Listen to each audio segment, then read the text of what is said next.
acesa, então não dá para ver.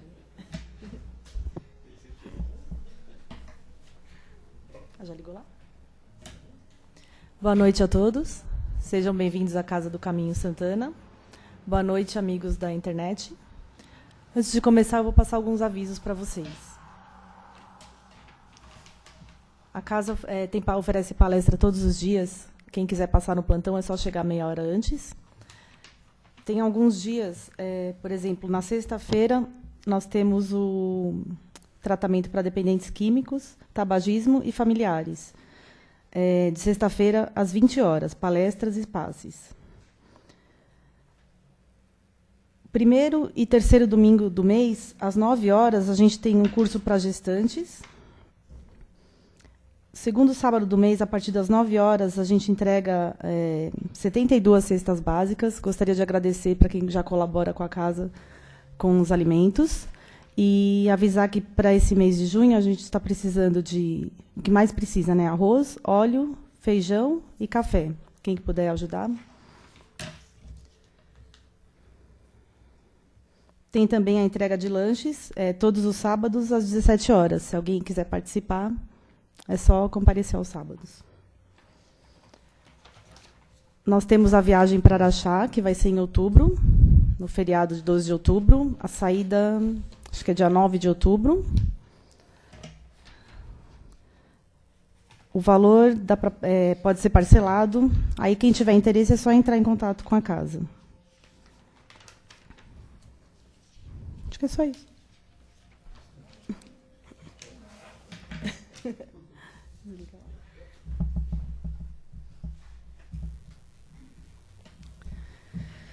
Então, agora vamos nos desligando de nossos problemas, de nossas preocupações. Vamos nos ligando ao Pai, aos nossos amigos que estão sempre nos ajudando. Vamos deixar a mente bem tranquila para podermos receber tudo o que a casa e esse ambiente pode nos oferecer. E assim vamos assistir a palestra agora, que a Leda vai fazer. E o tema é Adversidade e Insucessos.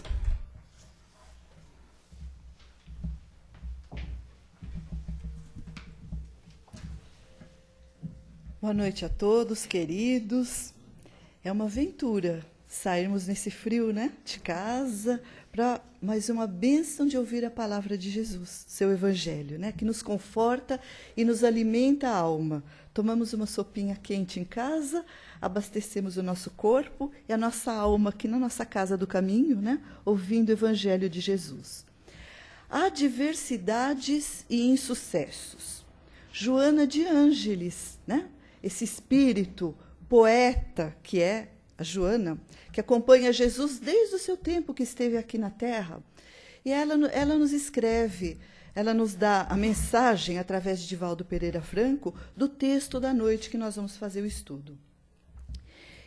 A adversidade, nós sabemos que é aborrecimento, insucesso, quando alguma coisa sai contrário àquilo que nós planejamos. Então, a Joana começa dizendo o seguinte: todos nos encontramos sujeitos ao que se convencionou chamar adversidade. Será que nós temos adversidade na nossa vida? Algo acontece ao contrário, nós planejamos e não dá certo? Será que alguém já passou por isso? Ou não? Ou só eu? Então, a adversidade, nós vamos percebendo que ela é em vários níveis. Desde o tempo, por exemplo, puxa vida, aquele calorzinho estava tão bom, hoje esfriou. Ai, mas eu estou aborrecida com isso. Então, são desde as pequenas coisas. Poxa, eu fui jantar hoje, a sopa foi de lentilha, mas eu não gosto, eu preferia de legumes. Então, desde as pequenas coisas do nosso cotidiano vão sendo adversas para nós, até Joana vai dizendo que até em níveis maiores. E ela continua assim: uma tragédia, uma ocorrência marcante pela dor que produz a perda de uma pessoa querida. Essa é uma diversidade muito importante na nossa vida, muito grande, que nos marca de uma forma muito severa. E ela vai ainda: quantos ainda não se desequilibram com prejuízos financeiros, né? Com perdas financeiras? a perda financeira acaba até sendo uma perda emocional também. Nós acabamos de ver terremoto, esse recente que teve. Quantas e quantas vidas se dizimaram. Templos antigos, milenares, vindo ao chão como se fosse como cacos no chão. Né? Mas será que isso é coisa que nós vemos de hoje? Essas adversidades? Quando nós voltamos lá no tempo de Jesus, a gente sempre gosta de começar com Jesus. Então, quando nós voltamos lá no seu tempo, quando os discípulos de Jesus olharam encantados com o templo de Jerusalém e diziam, mestre, mas que templo, que construção, que pedras magníficas. Era a construção mais imponente da época. Jesus diria, em verdade vos digo, que não ficará desse templo pedra sobre pedra. E o templo ruiu e veio abaixo. Hoje em dia só restou do templo o muro das lamentações. Então, isso já é bíblico, já vem essas adversidades acontecendo. Então, essas perdas materiais, essas perdas financeiras, quem que não passa por isso em diferentes níveis na vida, grandes ou menores, dependendo da nossa necessidade, do nosso aperfeiçoamento espiritual. Danos morais. Quantas vezes um dano moral, uma enfermidade, aquelas que são ditas irreversíveis, né? Quando o médico dá uma notícia, quantas vezes existe uma desestrutura tão grande. Então, a Joana cataloga, assim como essas adversidades, muito desastrosas na nossa existência. Então, a adversidade, ela se dá quando falta para nós o entendimento. Quando nós achamos que uma perda, que uma doença, enfim, que há algo que não está planejado, não está no nosso projeto kármico, naquele planejamento que nós fizemos da nossa reencarnação. Então, nós consideramos um erro do caminho. E os espíritos vão dizer que não é isso que acontece. Que justamente essas perdas, por que passamos, ou seja, físicas, emocionais, morais, de saúde, são necessidades para o nosso crescimento e para o nosso aperfeiçoamento. Existia um hospedeiro, vamos ver se nós nos encaixamos nesse caso, né? De nome Procusto. Então, Procusto ele tinha uma cama na sua hospedaria e ele recebia os seus hóspedes. E ele submetia esses hóspedes à sua cama. Então, ele colocava na cama. Se o hóspede fosse menor, ele fazia uma tração e puxava esse hóspede para que ele coubesse exatamente no tamanho da cama. E agora, se o hóspede fosse um pouquinho maior e o pé saísse para fora do pé da cama, o que ele fazia? Ele cerrava os seus pés para que desse na cama. Então, diante da lei de Deus, nós não podemos agir como Procusto, fazer a nossa lei e querer que a vida se encaixe naquilo que nós achamos que é o certo, que não é bem assim que acontece. A vida se encaixa, sim, perfeitamente, não no que nós queremos, mas acima de tudo isso, nas nossas necessidades. Essa nossa vida se encaixa naquilo que nós necessitamos. Se nós necessitamos de saúde, teremos. De um financeiro sem problema, teremos. Mas se para o nosso aprendizado, que normalmente acontece, nós precisamos passar por algumas dificuldades, algumas adversidades, então ela vem de uma forma, e nós encaramos essa dor, esses problemas, essa adversidade, que podemos até colocar como sinônimo dor, essas dores da vida, nós podemos, de acordo com o nosso aperfeiçoamento moral, de acordo com o nosso amadurecimento espiritual, nós podemos encarar desta ou da outra forma. E nós vamos dar a dimensão para essa contrariedade que nós temos, que é contrário ao nosso propósito, de acordo com o nosso entendimento. Então, a Joana continua, na lição da noite, ela diz o seguinte: o sentido da vida centra-se sempre na busca da felicidade. O que é felicidade para nós? Nós imaginamos a felicidade tudo dando certo. É a nossa caminha de Procusto. A minha vida deveria ser assim. Crescer, casar, ter filhos, estudar, enfim, nós fazemos um projeto, cada um faz o seu. Ou não, ou seguir determinada profissão, mas não deu. A vida me encaminhou numa outra direção. Então, ela diz que essa busca nossa, é o mais profundo desafio existencial. É o nosso desafio, a busca da felicidade. Mas essa busca, ela depende do nosso amadurecimento psicológico e da visão correta e otimista da nossa existência. Essencial para a nossa busca. O que nós vamos buscar? Nós vamos buscar aquele templo bonito, o material, que tudo fica aqui? Nós vamos buscar algo temporário, algo que permanecerá aqui na Terra, que não nos acompanhará?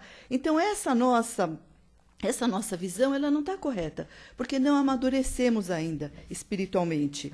Então, buscamos, quantas vezes, em bens materiais, queremos ter e ter e ter. Hoje, a sociedade, de acordo com o progresso, ela impõe ao homem muitas necessidades, e grande parte delas são necessidades supérfluas, que não temos necessidade delas. Então, essa busca incessante pelo material, muitos acham que aí está a felicidade. Olha, quando eu tiver, aí eu serei.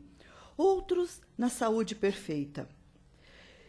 Desconsidera, muitas vezes, a dor, a doença que vem nos mostrar alguma coisa, que vem nos trazer aquele alerta. Olha, precisa tomar mais cuidado com o seu organismo. Ou vem nos trazer reminiscências do passado, porque nós sabemos que não só no presente, mas temos aquele reflexo do passado, de atitudes nossas lá de trás, que estão refletindo agora no nosso presente.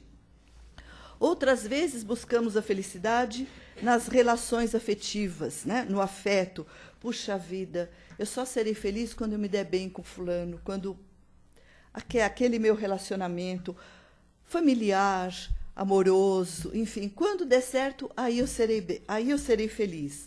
Ou uma projeção social, como diz Joana de Ângeles, querendo um lugar na sociedade que todos admirem e que todos queiram estar no meu lugar. Então, aí eu vou ser feliz. Aí não vou ter sucesso, não tenho diversidade nenhuma na minha vida.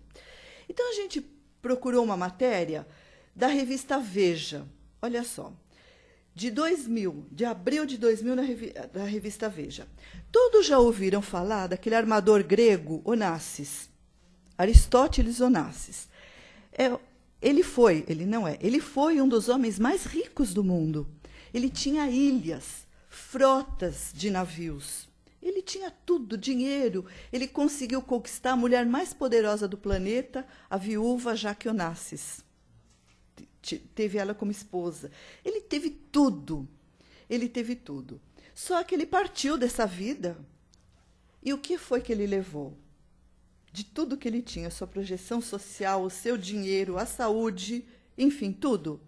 Nada. Então, a revista Veja diz o seguinte. Antes disso, ele teve uma filha, a Cristina Onassis. A Cristina herdou tudo do pai. O que aconteceu com a Cristina? Todos devem relembrar. Ela chegou ao suicídio, ela chegou a cometer suicídio porque o material não preencheu a sua alma, não teve valor. E aqui está, nessa revista Veja, de abril de 2000, um depoimento da neta de Onassis, filha da Cristina, que é a Tina Onassis, que a gente até sabe que mora no Brasil e é casada com o Dodge, né, que é aquele cavaleiro. A revista diz o seguinte, a matéria. A Tina está preocupada com o que vai ser de sua vida depois que receber $1,5 bilhão de dólares, de que tem direito à sua herança. Ela acha que o dinheiro não trouxe felicidade para sua família e está disposta a se livrar de parte da fortuna em troca de uma vida normal. Então, quando nós buscamos algo, como diz a Joana, a existência da vida, o nosso sentido existencial em algo efêmero, no material, não faz sentido. Por mais que tenhamos, não preenche a nossa alma. Então, a gente achou muito propício esse depoimento. E como esse, da família Onassis, tantos outros que nós vemos, né? Que projeção social, riqueza, beleza, não trouxe felicidade para ninguém. Que tudo isso passa. Então, a gente percebe que isso é bíblico, essa busca da felicidade. Essa querer ter o sucesso na vida, não ter a diversidade.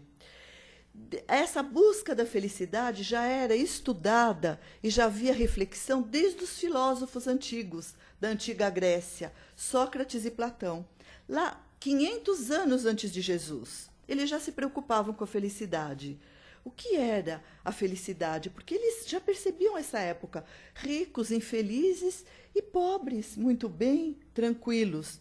Então eles chegaram à conclusão, Sócrates e Platão, que a felicidade era a capacidade da alma de cumprir o seu dever, de estar harmonizada interiormente. Olha, isso antes de Jesus. Aí vem Jesus, o que Jesus fala? Isso 500 anos antes dele, refletindo sobre a felicidade. Vem Jesus, o que ele nos diz? O homem é o artífice da sua felicidade ou infelicidade. Está lá no Evangelho segundo o Espiritismo. Então, Jesus fala que a felicidade nós temos que construir em nós, não ir buscar fora, em algo, em lugares. Nós somos os artífices, somos os protagonistas da nossa felicidade. E depois de Jesus, vem Kardec. Jesus nos exorta a conhecer a verdade para que nós possamos nos libertar. Essa verdade que a doutrina espírita está nos mostrando, do que é real e do que é fictício, aquilo que não vai nos fazer bem. Então, lá no Livro dos Espíritos, na questão 922, Allan Kardec pergunta para os espíritos: se a felicidade terrena é relativa à posição de cada um, o que é suficiente para um faz a infelicidade de outros? Allan Kardec se preocupa. Como é que pode ser? Um que tem muito é infeliz, o outro nem tanto é feliz? Ou o que para um é uma felicidade, para outro não é? Qual é a medida comum de todos os homens? Kardec pergunta para os espíritos: existe uma medida comum para a felicidade? E os espíritos respondem. Olha, para a gente avaliar o que eles dizem. Para a vida material, a posse do necessário. Para a vida moral, a pureza da consciência e fé no futuro. Eles ainda complementaram os antigos filósofos gregos. Falaram do material. Por quê? Nós estamos encarnados. Nós precisamos da busca do material. Nós precisamos, nesse frio, nos agasalhar, nós precisamos de uma moradia, precisamos do necessário para nos manter materialmente. Mas, e precisamos também dessa pureza de consciência, como o próprio Sócrates dizia, e os filósofos antigos diziam. Mas os espíritos ainda complementam na doutrina espírita. E a fé no futuro. Se nós não tivermos confiança, esperança no futuro, nós não caminhamos para frente. Nós desistimos de viver. Joana de Ângeles fala que quando desistimos de viver, nós somos considerados suicidas vivos. Por quê? Porque nós deixamos a vida passar sem fazer nada. Então, essa fé no futuro, saber que se as coisas não acontecem de acordo com a nossa vontade, que é para o nosso crescimento e para o nosso bem. E se nós não entendemos nesse momento, se não é agora, mas eu não causei, por que isso acontece comigo? Eu não causei agora? Então a gente dá uma olhadinha, apesar da gente não lembrar do passado, mas nós somos relembrados durante nosso sono físico pelos nossos amigos espirituais. Algo nós estamos para consertar. Como que na lei de Deus nós fazemos esse conserto, esse reparo, digamos assim, na lei de Deus? Será que é só eu me arrepender? Puxa, eu fiz de errado, eu arrependo? Não, eu tenho que experienciar, eu preciso vivenciar aquilo que eu errei, para que eu possa não cometer de novo o mesmo engano. Então, eu preciso dessa experiência. Se eu causei uma dor maior a alguém, eu preciso sentir essa dor para eu ter a dimensão do que o outro passou, para que eu não possa repetir e causar outra dor maior em outra pessoa. Então, essa é a lei de Deus de aprendizado, para que nós possamos superar, aprender essa lição, superar para não reincidirmos no erro. O que acontece na nossa escola da vida material? Quando nós não temos as condições, pré-requisitos necessários para passar de um ano para outro, o que acontece? Somos obrigados a refazer aquela lição, senão a gente não entende a que vem posterior. Então, nós precisamos ir passo a passo caminhando, né? Então, Joana continua o seguinte: se fosse encarada a vida sob o ponto de vista espiritual, aí o homem compreenderia a razão dos insucessos. Olha só, encarando de uma forma espiritual. E não se entregaria a desastres mais graves, como a loucura. Quantos enlouquecem diante de uma dor?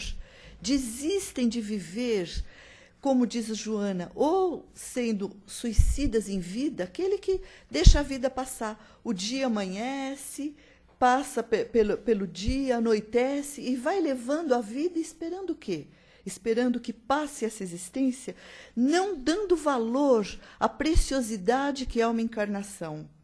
Cada vez que a gente fala de encarnação, desculpem se eu estou sendo repetitivo, porque muitos já me conhecem, toda vez eu digo isso. A gente às vezes não valoriza, a gente fala, essa vez não dá, está muito difícil, eu vou deixar para a próxima.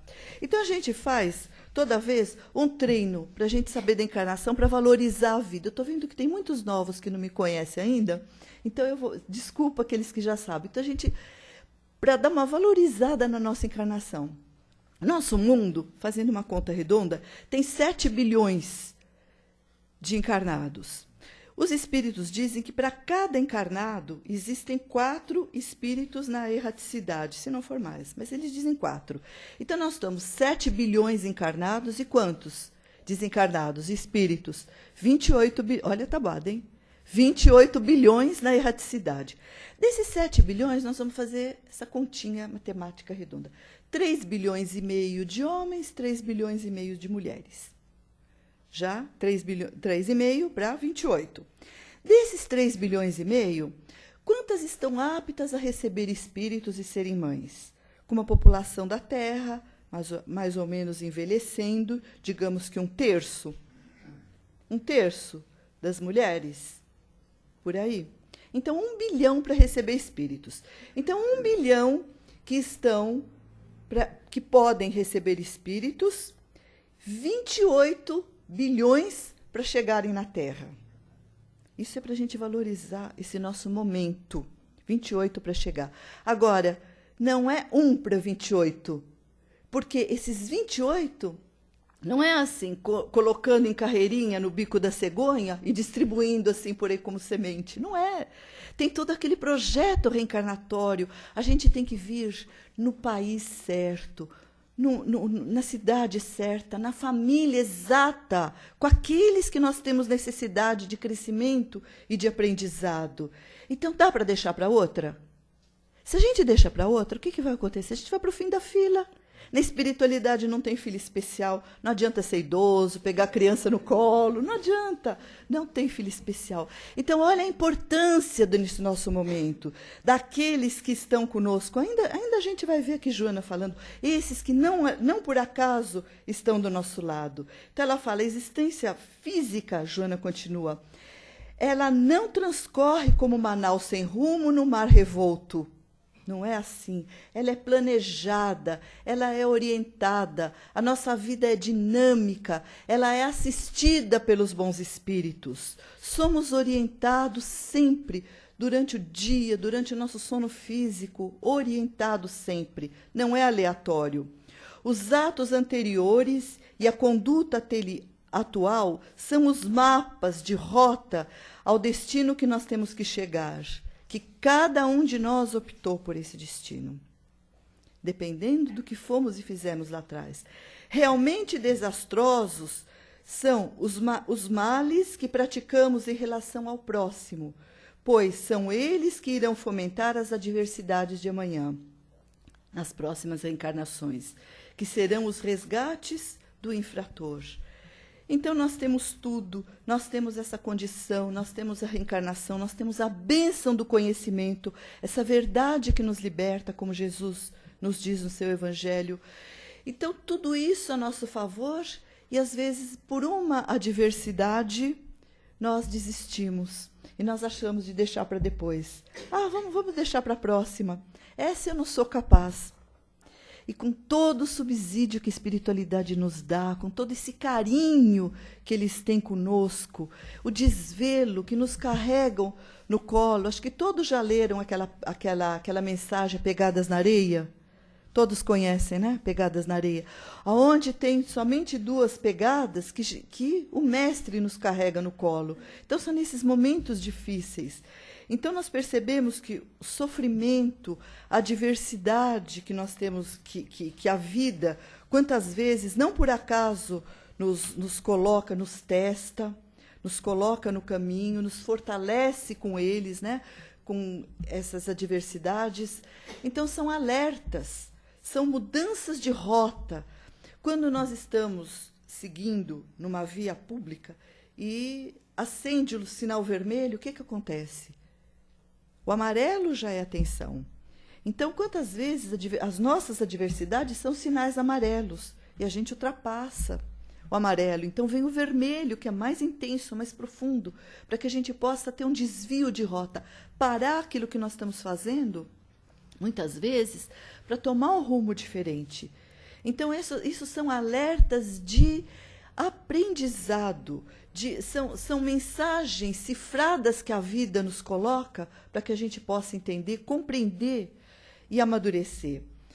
E saber que nesses desvios, a etiologia, ou seja, a causa dessas nossas adversidades, nada mais é do que os desvios dos códigos divinos. Quando nos desviamos das leis de Deus, então acende a luz. Pisca amarela primeiro. Em seguida, se a gente não atende ao sinal do amarelo, vem o vermelho, né? Então, por quê? Porque é uma infração aos códigos divinos. Então, essa etiologia, ou seja, a causa desses nossos males estão aí. Então, se a causa está aí, o que eu vou fazer? Qual seria o antídoto? O que eu vou fazer para melhorar? A hora que eu acertar de novo o meu caminho, a hora que eu caminhar no amor, nas leis de Deus, na compreensão, no entendimento, não querendo ser aqueles procustos da vida. A minha medida é a certa. O que Deus está me mandando, que a vida está me mostrando, não é real. Não que eu seja mero espectador, de forma alguma. Nós, como Jesus nos diz, né, que nós somos artífices da nossa felicidade ou infelicidade, nós somos herdeiros de nós mesmos. Então, com isso, nós somos protagonistas, não somos espectadores, somos protagonistas da nossa vida, autores dos nossos atos, e com isso, a responsabilidade daquilo que fazemos, que vem para cada um de nós. Então, sabendo que esse momento especial da nossa jornada, essa nossa jornada que não terá fim, ela teve um começo na nossa criação, mas ela não tem fim. Então, nesse momento, aquilo que fizemos lá atrás, ele se reflete no hoje. E o que estamos fazendo no hoje, ele vai se refletir no amanhã. Então, é essa longa estrada que nos leva. Estrada de sucessos, quando estamos de acordo com a lei de Deus, ou insucessos, quando infligimos a sua lei. Insucessos por quê? Aos nossos olhos materiais, não aos olhos de Deus.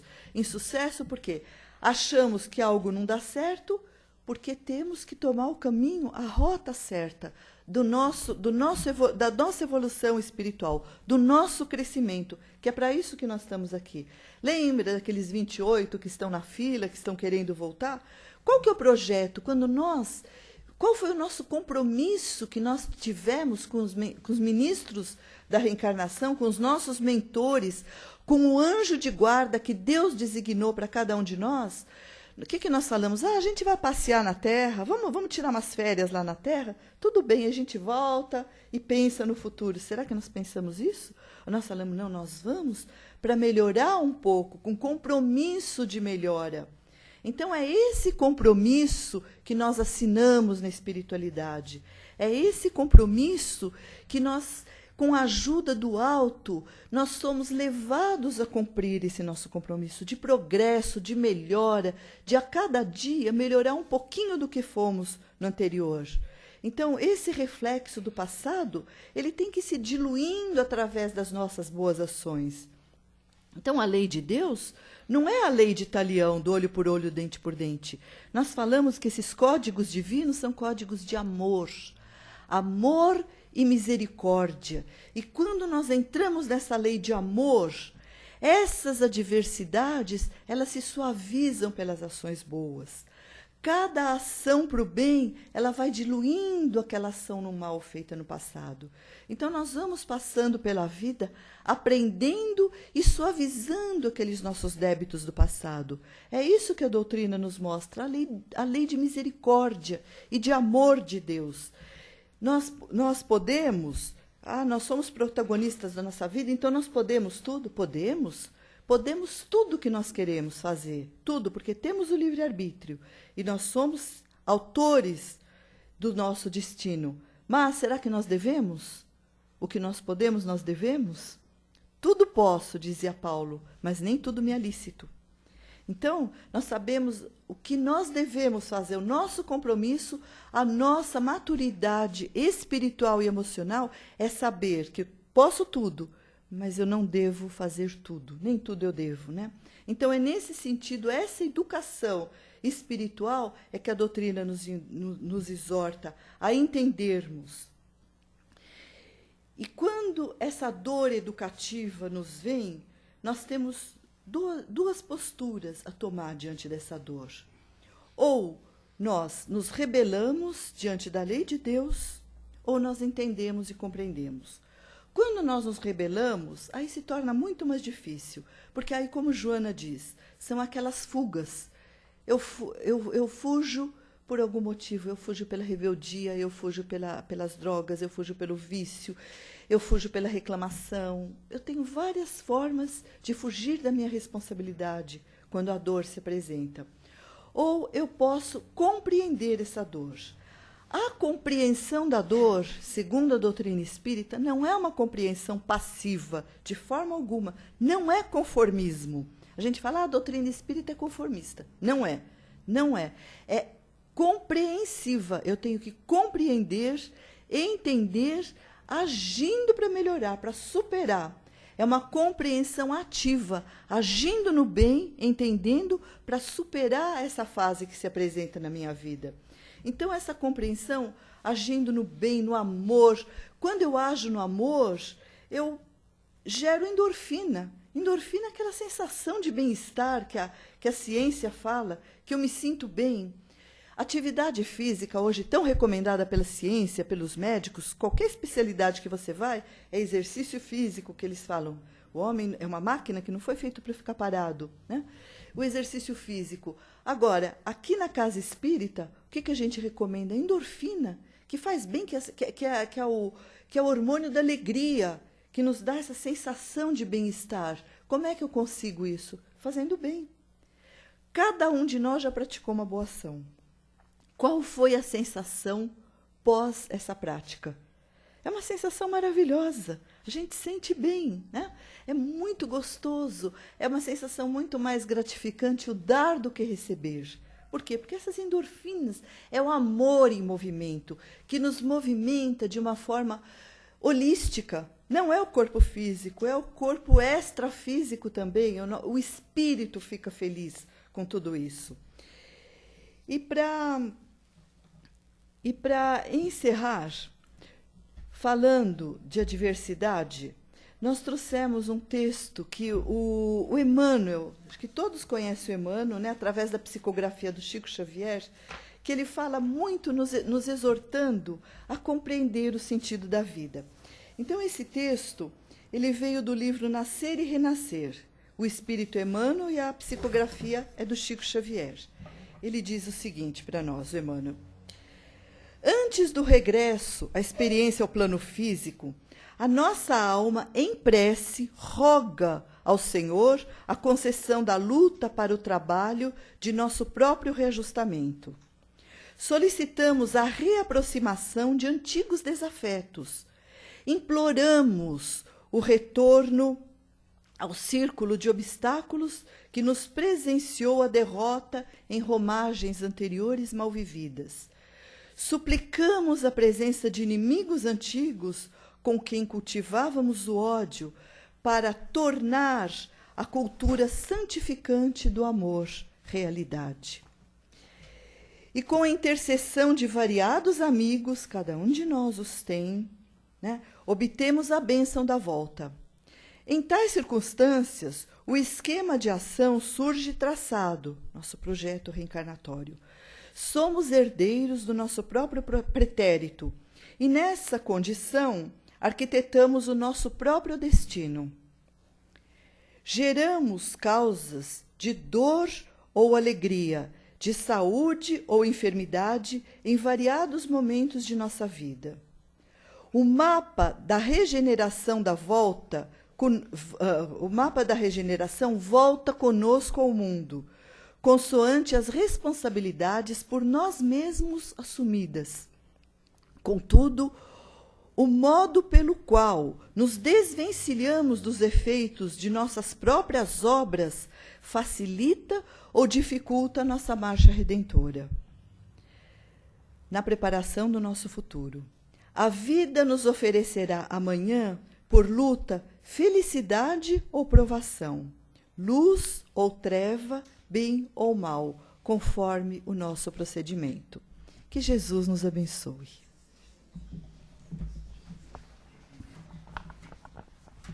Bom, alguém tem alguma pergunta, alguma colocação para fazer sobre o tema?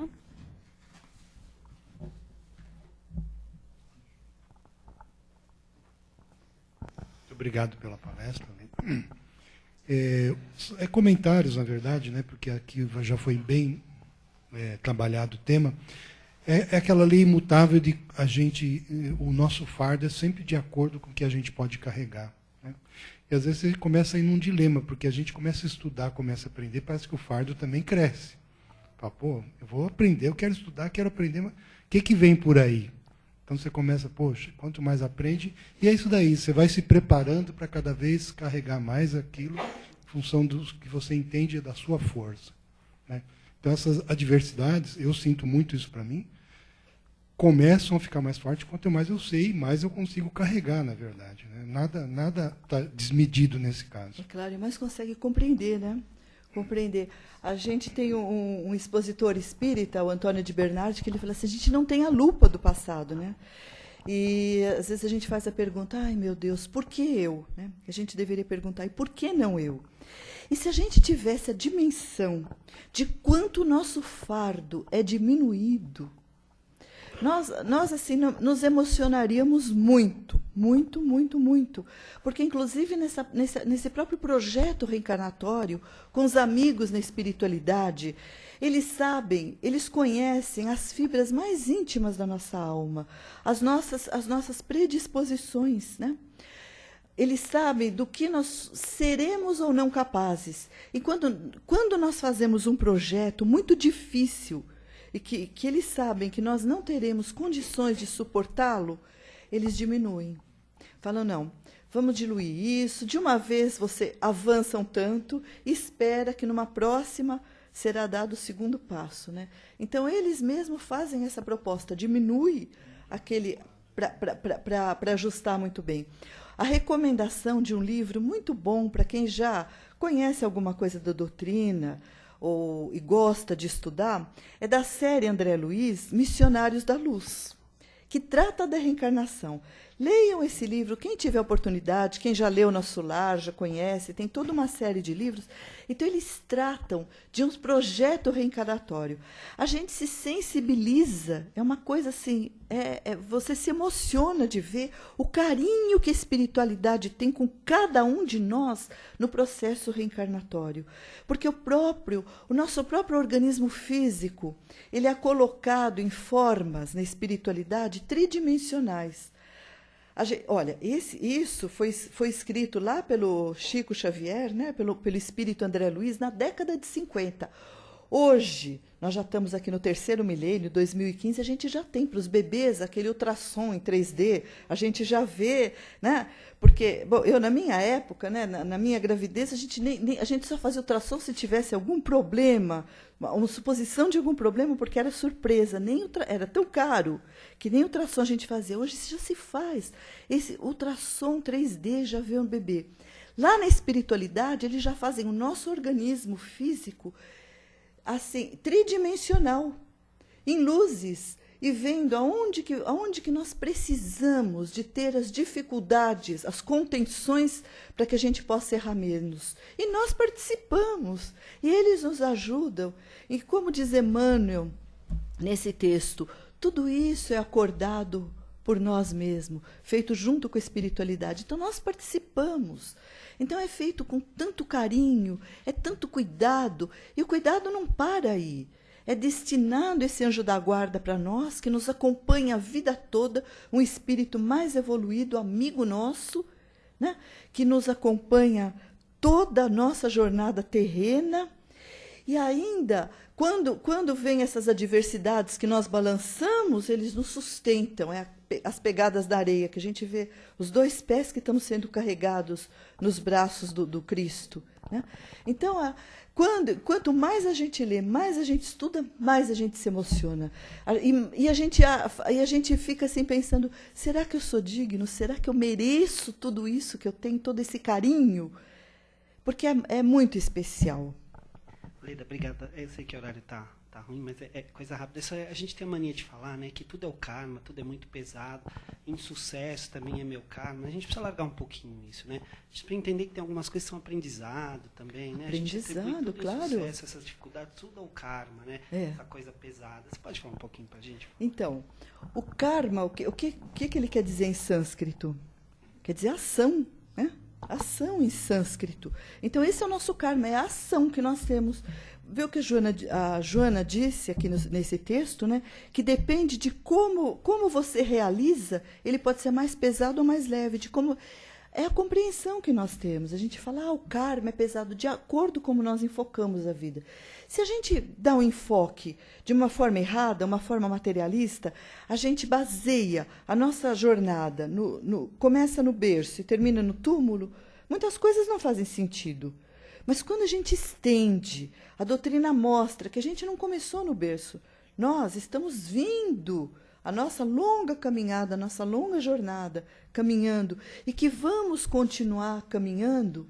Então, esse karma, ou seja, essas ações que nós praticamos, né, elas são diluídas. Nós vamos compreendendo por que eu busco tanto e não consigo, né? Porque será que se eu conseguir isso, vai ser um bem para mim? O espírito Amélia Rodrigues, ele conta num livro também com psicografia do Divaldo, conta da tristeza de Jesus. Jesus dizia que ele não veio para remendar corpos, né? Mas que ele veio para curar as almas. E a tristeza de Jesus, de quantos que ele curou e quis, depois dessa cura, recuperar o tempo perdido. Aonde? Em bares, em prostíbulos. Será que eles estavam recuperando realmente? Então, justamente, aquela doença era o freio deles, né? Era aquele seu freio. Então, a Amélia Rodrigues conta de uma forma muito bonita, né? Isso que acontece. E quantas vezes buscamos aquilo que nós queremos e não vem, porque será que seria o melhor para nós? Então, a gente fala do karma, são esses desafios, são essas ações que nós temos que praticar. Tem aquela historinha que é muito própria para isso, que é da lagarta. Nós sabemos que aquela lagarta é um verme e fica ali no casulo, rastejando. E aquele menino muito bonzinho, vendo aquele verme no casulo e se debatendo ali no casulo, ele quis ajudar e acelerar o processo dela, para se tornar logo uma borboleta. Então, ele vai com a tesoura e corta o casulo. E o que acontece? O verme não conseguiu criar asa. Por quê? Porque essa batida, esse karma, essa ação que ele precisava, esse sacrifício, eram justamente as asas que ele alçou voo e se tornar borboleta. Então, rastejou o resto da vida. Então, o Pai do Céu, ele não quer cortar o nosso casulo, porque se ele cortar e nos livrar de tudo, cada um de nós, o que nós faríamos se tivéssemos tudo nesse momento? É uma pergunta que fica. Que Jesus nos abençoe. Obrigada, Leda.